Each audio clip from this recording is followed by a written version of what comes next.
नाम परिवर्तन रंग बदलैबारे सीमित डबल इंजिन सरकार ओडिया अस्मिता नारे अदानी को हंदात। राज्य में बीजेपी सरकार आसबार 6 मास बीतलाणी। राज्य बजेट और शीतकालीन अधिवेशन बसी अतिरिक्त बजेट आसिलाणी। दुख परितापर विषय, राज्य में उन्नयनमूलक कार्य 1 टंकार होई नथिबा कथा विरोधी कहउछन्ति। नूतन सरकार आसिबा परे किछि महिला मानक पाखकु सुभद्रा योजन 5,000 टंका बैंक अकाउंट को आसीछि। सरकार आसबार सप्ताह मध्य 45,000 कोटी टंका सरकार ऋण उठाइथिबा चर्चा होइथिला। गोटेपटे राज्य बजेट्र 30% खर्च होइने, अन्यपटे राज्य सरकार ऋण उठाइबार कारण कौन?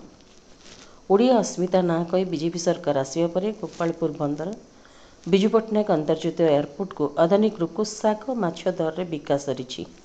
कुआडे दल मुखिया पाखरे शासक दलर विधायक माने खोला खोली भावे सेमानंकर असहायता बखाणुवा चर्चा होछि। मुख्यमंत्री कुआडे रिमोट कंट्रोल ऑन ऑफ हेउथिबा आलोचना होछि।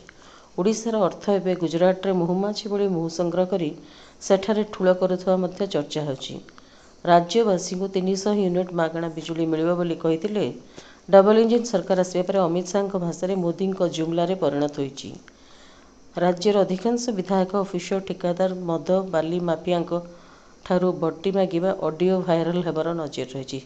शासक दलर अधिकांश नेता माने प्रधानमंत्री ढांचारे पोशाक परिधान करी फंपा भाषण देवार टीवी पर्दार देखा मिलुछि।